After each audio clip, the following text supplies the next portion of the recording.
Chinese बहू। हे भगवान, फिर से यह कोरोना नाम का राक्षस जाग गया। इस बार तो ड्रैगन के मुंह से मौत बरस रही है। सही बोल रही है माँ जी। मुझे तो अब शर्म ही आती है कि मैं चाइना से हूँ। न जाने क्या क्या खाती हैं, कैसी कैसी बीमारी फैलाती हैं। अरे बहू, लेकिन वहीं से तो तू भी आई है ना मेरी लाडो। तू तो अंडा भी नहीं खाती। माँ जी, अच्छा खासा सब ठीक हो गया था, लेकिन पता नहीं कैसे ये फिर निकल कर आ गया। काश चाइना वालों को थोड़ी सी और अकल होती तो आज हम लोगों से अपने यूं जुदा ना हो रहे होते। कोरोना की नई लहर से देश में हो रही मौतों और घर में बंद रहने के कारण हमारी चाइनीज बहू बहुत दुखी होती है। उसे लगता है कि भारत में जो कुछ भी हो रहा है वो उसी के कारण हो रहा है। अब हमारी चाइनीज बहू परेशान सी रहने लगी। अरे क्या बात है मेरी चाइनीज गुड़िया, आज तू एक्सरसाइज नहीं करेगी? अरे ना तो तूने जूस पिया है। क्या हो गया लाडो? कुछ नहीं मम्मी जी, बस अच्छा नहीं लग रहा। लोग मर रहे हैं और मैं जूस पीऊं। माँ जी, चाइना से आई ये महामारी और मैं भी तो चाइना से ही आई ना। अरे अरे बेटा, ऐसा ना सोच। सास पूरी कोशिश करती कि वो चाइनीज बहू को समझाए कि इस बीमारी के लिए वो खुद को दोषी ना समझे, लेकिन माँ जी, मैं आज खाना नहीं खाऊंगी। अब सबका खाना बना दिया है। मैं कमरे में जा रही हूँ, प्लीज डिस्टर्ब मत करना। सास ने अपनी हंसती खेलती बहू का ये रूप तो कभी देखा नहीं था, लेकिन करती भी तो क्या। अगले दिन सुबह सुबह, अरे ये पूरे घर से स्वादिष्ट खाने की महक आ रही है। ये कौन है जो चाय बनने के वक्त लंच बनाकर तैयार कर रहा है? वो किचन में आती है जहाँ चाइनीज बहू ने शुद्ध वैष्णव खाना तैयार कर रखा था। अरे बहू, सोई नहीं क्या जो इस वक्त इतने प्रकार का खाना बना लिया? हाँ हाँ माँ जी, क्या करे, जब दिल में बोझ हो तो नींद नहीं आती। तभी तो मैंने सोचा मैं गरीब और जरूरतमंद लोगों को खाना पहुंचा दूंगी। वो ढेर सारा खाना रोज बनाती और गरीब और बेसहारा लोगों में बांटती। क्या कर रही है बहू? कितने दिनों से देख रही हूँ तू अच्छे से सोती भी नहीं है। क्यों कर रही है लाडो? क्या करूं माँ जी, मेरे देश के लोग जीवन की लड़ाई लड़ रहे हैं और मैं सो जाऊं, मुझसे नहीं होता। एक दिन चाइनीज बहू पीपीटी किट पहनकर खड़ी होती है। अरे ये क्या बेटा, खाना देने जा रही है या लड़ाई लड़ने? माँ जी, मैं कुछ दिनों के लिए घर नहीं आऊंगी। मैंने सोचा है कि मैं घर से बाहर रहकर कोरोना के मरीजों की देखभाल करूंगी। ओ प्लीज प्लीज, आप मुझे रोकना नहीं। नहीं नहीं बहू, ये तो तूने बहुत ही नेक काम सोचा है।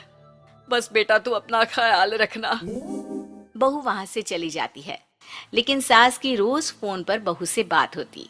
घर पर क्या है माँ, क्यों भेज दिया तूने उसे? बाहर कितना खतरा है, उसे कुछ हो गया तो? अरे बिल्कुल चिंता ना कर, उसने सारे नियम कायदे को फॉलो किया है। अरे वो बिल्कुल ठीक रहेगी।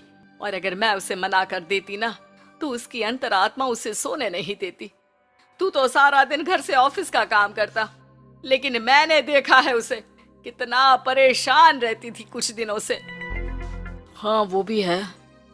उधर चाइनीज बहू लोगों का खूब ख्याल रखती, उन लोगों तक खाना पहुंचाती, उनके बच्चों की देखभाल करती। एक दिन बहू अपनी सोशल साइट देख रही थी तो उसे दिखता है कि एक आदमी ने बच्चों की देखभाल के लिए पोस्ट डाली है। बहू उसे फोन करती है।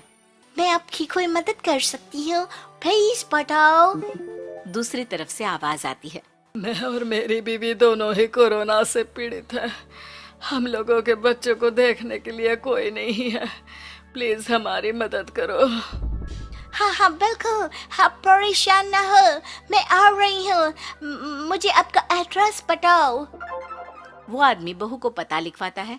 वहाँ वो पहुँच जाती है। ओह, ये किसे बुला लिया आपने? ये तो चाइनीज है, इसी के कारण तो हम लोगों का देश इस परेशानी से जूझ रहा है। अरे पर ये तो हिंदी में बात कर रही थी। तभी बीवी की ऑक्सीजन लेवल गिरने लगती है। ये क्या हो रहा है? आप टेंशन क्यों ले रहे हैं? जल्दी से इन्हें अस्पताल लेकर जाइए। रुकिए, मैं आपको एक अस्पताल में बेड भी दिला देती हूँ। वो मेरे अंकल का अस्पताल है। चाइनीज बहू फोन पर बात करके उन लोगों को बेड दिलाती है, जहां पति की भी तबीयत खराब हो जाती है और दोनों को बेड दिलाकर बहू घर में बच्चों की पूरी देखभाल करती है। सास का बहू पर फोन आता है। अरे मेरी चाइनीज गुड़िया, कैसी है रे तू? अरे माँ, पीछे की गली में ही हूँ मैं। वो खालिया लोग है ना, उन दोनों हस्बैंड वाइफ को कोरोना हो गया था। मैंने उन लोगों को श्रीवास्तव अंकल के अस्पताल में भर्ती करवा दिया है और अब मैं नमाज ही उन दोनों बच्चों का ख्याल रख रही हूँ। अरे जीती रहे बेटा, कोई जरूरत हो तो बता देना। नहीं नहीं माँ जी, सब कंट्रोल में है। बस इन बच्चों के माँ बाप ठीक होकर घर आ जाए। अच्छा माँ, इन लोगों के घर का फोन बज रहा है, मैं आपको थोड़ी देर बाद कॉल करती हूँ। लैंडलाइन में घर के मालिक का फोन था।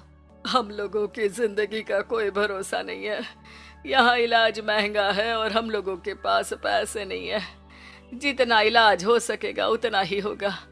हमारे बाद प्लीज आप हमारे बच्चों को संभाल लेना। नहीं नहीं, ऐसे मत बोलिए, मैं अस्पताल वालों से बात करती हूँ। बहू अपनी बैंक से अस्पताल वालों को पैसे दे देती है और फोन पर कहती है, मैंने आप लोगों के अकाउंट में पैसे डाल दिए हैं।